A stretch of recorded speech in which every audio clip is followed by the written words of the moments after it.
y a 25 ans, Boris Nikolaïevitch Eltsine a démissionné, vous a transmis le pouvoir et vous a dit « Prenez soin de la Russie ». Voilà, 25 ans plus tard, qu'en pensez-vous ? Vladimir Poutine a tenu sa séance de questions-réponses annuelle, qui ne s'est pas déroulée comme prévu. Les citoyens russes l'ont confronté sur tous les sujets. La guerre en Ukraine, l'économie, et bien sûr la censure à l'intérieur du pays. Il semble que Poutine ait passé la plupart de son temps à s'excuser pour toutes ses erreurs, mais cette question était la plus révélatrice de toutes. Un soldat russe s'est vu promettre de grosses primes pour rejoindre l'armée. Quand il part au front, il meurt et sa famille ne reçoit rien. Rien de ce qui lui avait été promis. Eh bien, l'une de ces familles a en fait confronté Poutine en direct à la télévision nationale. Regardez. Je suis la veuve d'un militaire décédé, tombé au combat. Nous vivons dans la ville de Novosibirsk et il nous reste 2 enfants, âgés de 4 et 6 ans. Donc la question est la suivante. Actuellement, je ne recevrai pas la pension d'un militaire tombé au combat ni les autres prestations. Mon mari a perdu la vie en janvier 2024. Le 10 décembre de cette année-là, j'ai reçu l'acte de décès.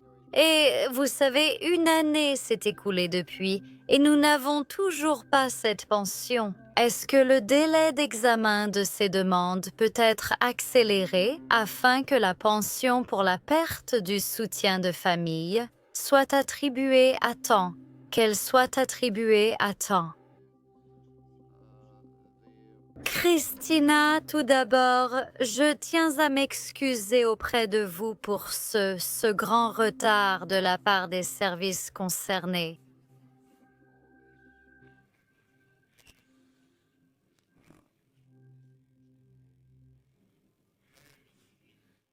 Dans votre cas, cela sera vite résolu.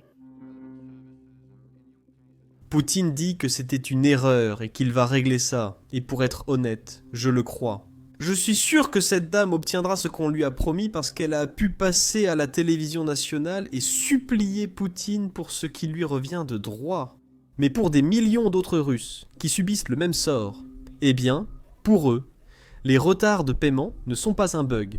Ils sont la caractéristique d'un système que Poutine a construit. La Russie manque d'argent. Donc le gouvernement multiplie les excuses pour ne pas verser aux soldats ce que Poutine avait promis.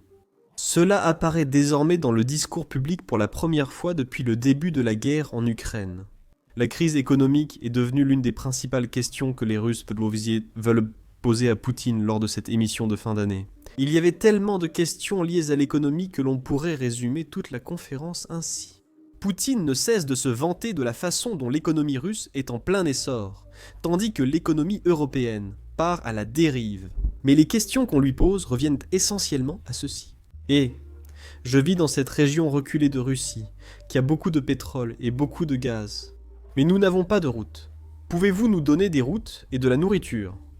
Et ensuite, Poutine s'excuse. Il dit qu'il va régler ça très rapidement. Mais avant d'aborder toutes ces questions économiques, je veux vous faire part de ses commentaires. En première ligne, il semble que la démence s'empare de Poutine. À 73 ans, il répète encore le même mensonge éculé qu'il raconte depuis tout ce temps.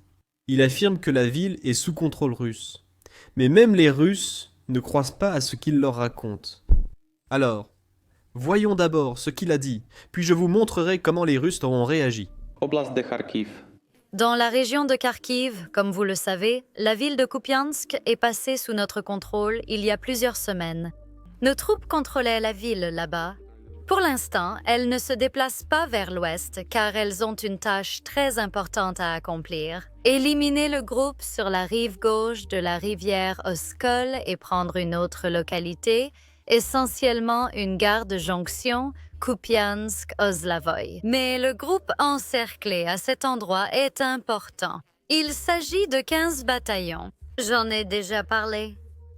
3500 personnes. 3500 personnes. Eh bien, pendant qu'il répondait à cette question sur le coupon, quelqu'un a envoyé une question qui a été affichée sur le grand écran. C'était vraiment un écran immense, de la taille d'un stade de football. Et sur cet écran, Poutine a très certainement vu ce qui a été demandé. Voici la question à Kupiansk. Les membres des forces armées ukrainiennes, c'est-à-dire l'armée ukrainienne, nous mettent la misère et vous dites que nous contrôlons toute la ville. Pourquoi mentez-vous? C'était la question que tout le monde a vue, y compris Poutine. Des blogueurs de guerre russes suivent aussi l'événement en ligne et ne croient pas non plus ce que Poutine tente de vendre. Regardez ce commentaire. Les analystes russes contestent l'affirmation de Poutine selon laquelle il aurait encerclé 15 bataillons de soldats ukrainiens. Ils disent avec moquerie que les seuls rapports véridiques viennent d'en haut.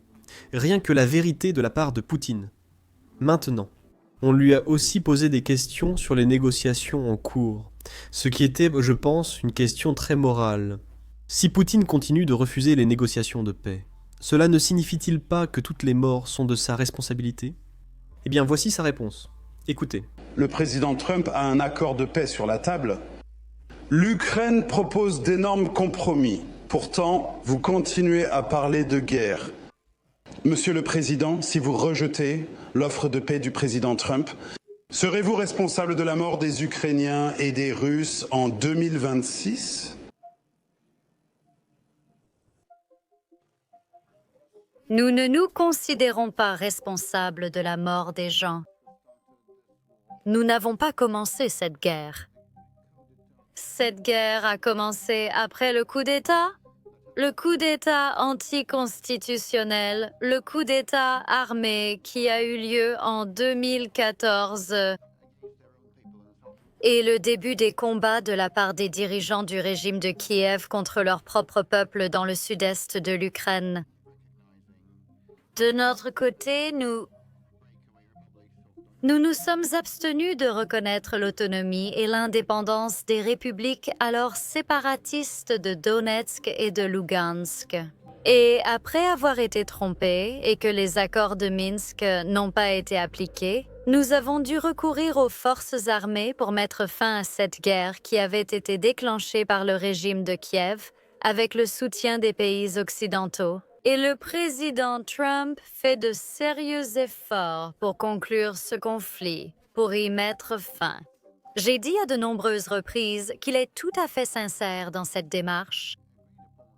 Et, de plus, lors de la réunion avec le président Trump à Anchorage, nous nous sommes mis d'accord et avons pratiquement approuvé les propositions du président Trump. Donc dire que nous rejetons quoi que ce soit est inapproprié et n'a aucun fondement. Lors d'une réunion préliminaire à Moscou, une proposition nous a été faite et, on nous a demandé de faire certaines concessions. Quand je suis arrivée à Anchorage, j'ai dit que ce seraient des décisions difficiles pour nous, mais nous sommes toujours d'accord avec ce compromis qui nous a été proposé.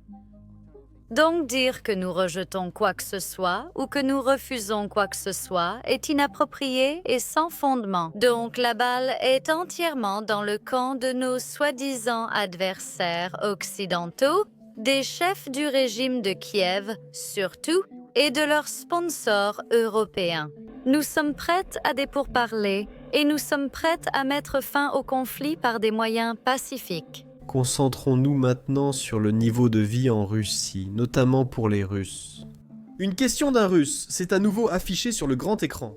La question était « Pourquoi les Russes ordinaires vivent-ils moins bien que les Popins, qui sont comme les peuples autochtones de Papouasie-Nouvelle-Guinée ?» Beaucoup de Russes disent avoir un niveau de vie inférieur à celui des populations locales. Un autre commentaire était affiché sur le grand écran. Je souhaite d'abord vous donner un peu de contexte. Cet événement s'appelle ligne directe. En gros, les Russes ont une ligne directe avec Poutine. Et l'une des questions affirmait que ce n'est pas une ligne directe, mais un cirque. Pour une raison inconnue. Cela est aussi apparu sur le grand écran pendant que les caméras le filmaient. Mais elles ont vite été détournées. On nous a demandé au sujet du parti politique de Poutine en Russie. Ce parti s'appelle le Parti Russie Unie. Et la question portait sur le niveau de vie en Russie, la vie en Russie. Et il est dit: n'est-il pas étrange que ce parti continue de remporter la majorité aux élections tout le temps? Le niveau de vie dans le pays baisse? Peut-être que les élections russes sont une fiction. Comme dit, les Russes ne se sont pas retenus aujourd'hui. Et puis, on a eu une question sur cette garde nationale qui est en Russie. Je crois qu'elle s'appelle Rose Modar. Cet organisme en Russie a interdit beaucoup de plateformes technologiques étrangères, comme WhatsApp, YouTube, Snapchat et Roblox. Ils sont aussi responsables des coupures d'internet dans tout le pays. Certaines personnes demandent désormais à Poutine d'interdire cette organisation. Heureusement, Poutine a évité la question, car nous savons tous qui est derrière ces interdictions. Ensuite, une grande question du journaliste de la British Broadcasting Corporation, Steve Rosenberg. Je pense que c'est le seul homme en Russie qui n'a pas peur de Poutine. Parce que chaque année, il pose des questions percutantes. Et voici la question qu'il a posée cette année. Écoutez bien. Steve Rosenberg. La question sur l'avenir de la Russie. Quel est l'avenir que vous planifiez, que vous construisez pour votre pays et pour votre peuple tel qu'il est aujourd'hui? Sera-t-il légal dans cet avenir que quelqu'un exprime publiquement un désaccord avec quelque chose? Allez-vous chercher des ennemis à l'intérieur ou à l'étranger dans cet avenir? Y aura-t-il une coupure de la connexion mobile, de l'Internet mobile? De nouvelles opérations militaires spéciales sont-elles prévues? Peut-être que la Russie suivra une autre voie. Je me souviens que tu as dit un jour que l'avenir est entre nos mains, entre les mains de nous tous. Mais en fait, tout le pouvoir en Russie est entre vos mains. Cela signifie que l'avenir aussi, ce qu'il sera, sera-t-il la continuation de ce que nous voyons maintenant? Merci. Quel sera l'avenir de la Russie? Allons-nous punir légalement ceux qui ne sont pas d'accord avec le peuple pour leurs actions? Allons-nous le pénaliser? Vous savez, il y a une loi qui est critiquée concernant les agents étrangers. Chers collègues, je voudrais attirer votre attention sur le fait que nous ne l'avons pas inventée. Cette loi existe dans plusieurs États des États-Unis. Elle a été introduite dans les années 30 du XXe siècle. Toutes ces lois, y compris la loi américaine, sont bien plus strictes. Il existe une responsabilité pénale pouvant aller jusqu'à l'emprisonnement. Je voudrais rapidement clarifier ce que Poutine vient de dire. C'est vrai, les pays occidentaux ont bien cette loi sur les agents étrangers dont Poutine parle. Mais je suis sûr que c'est très différent de ce qui se passe en Russie.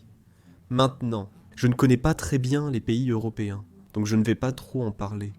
Mais ici, aux États-Unis, la loi est très différente par rapport à la Russie. Aux États-Unis, vous devez déclarer si vous recevez des financements étrangers et si vous êtes impliqué dans le lobbying politique.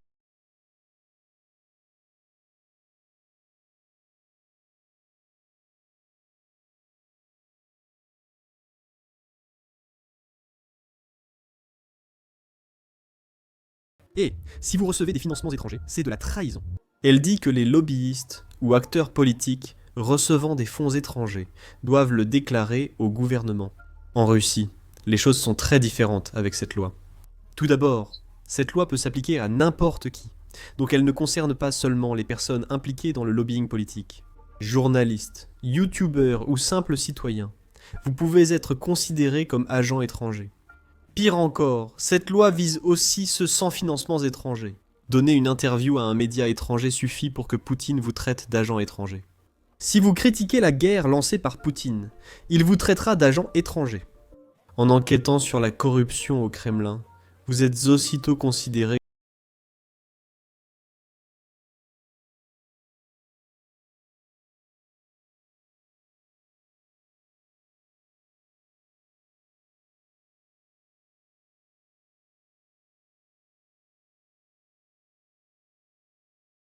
surveillé. Et en plus de cela, les employeurs ne veulent pas vous embaucher si vous êtes un agent étranger. Les lieux ne veulent pas accueillir vos événements si vous êtes un agent étranger. Pire encore, vous payez un taux d'imposition supérieur à celui des citoyens russes ordinaires. Vous êtes traité comme un citoyen de seconde zone car étiqueté agent étranger par Poutine. Il est essentiel de rappeler que vous pouvez être qualifié d'agent étranger sans recevoir d'argent d'un gouvernement ou d'une entité étrangère. En Russie, critiquer Poutine suffit à être qualifié d'agent étranger, sans recours possible. Mais bref, revenons aux réponses de Poutine. Vous avez demandé s'il y aura de nouvelles opérations militaires spéciales?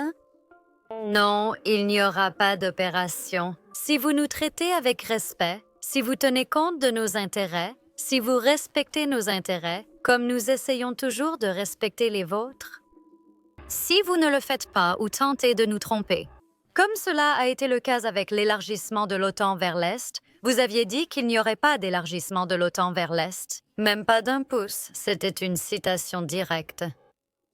Comme il a été dit, comme nous le disons, nous avons simplement négligé nos intérêts en matière de sécurité. Vous nous avez trompés, pas vous personnellement, mais les dirigeants occidentaux ont créé la situation actuelle de leurs propres mains et ils continuent d'aggraver la situation. Ils ne cessent de dire qu'ils se préparent à la guerre contre la Russie. D'après ce que je sais, vous vivez ici depuis longtemps. Mais je pense que vous le comprenez et ceux qui parlent de guerre avec la Russie le comprennent aussi. Allons-nous vraiment attaquer l'Europe? C'est absurde. Je connais personnellement l'actuel secrétaire général de l'OTAN, l'ancien premier ministre des Pays-Bas. J'avais l'habitude de me rendre aux Pays-Bas. Et c'est une personne intelligente, astucieuse, méthodique et efficace, vraiment efficace. Il était un premier ministre efficace et l'économie des Pays-Bas est en bonne santé et c'est en partie grâce à lui. Mais maintenant, il dit n'importe quoi. Pourquoi dis-tu ces absurdités à propos d'une éventuelle guerre avec la Russie? Ils veulent se préparer, se tenir prêts pour une guerre avec la Russie. Tu sais lire? Lis simplement la nouvelle stratégie, la stratégie de sécurité nationale des États-Unis. Et il est écrit que les États-Unis sont un acteur clé, le fondateur et le principal sponsor de l'OTAN. Et la majeure partie du financement provient des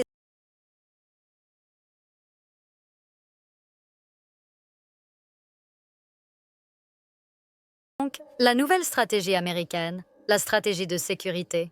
La Russie n'est pas désignée comme un ennemi, comme une cible, alors que le secrétaire général de l'OTAN se prépare à une guerre contre nous.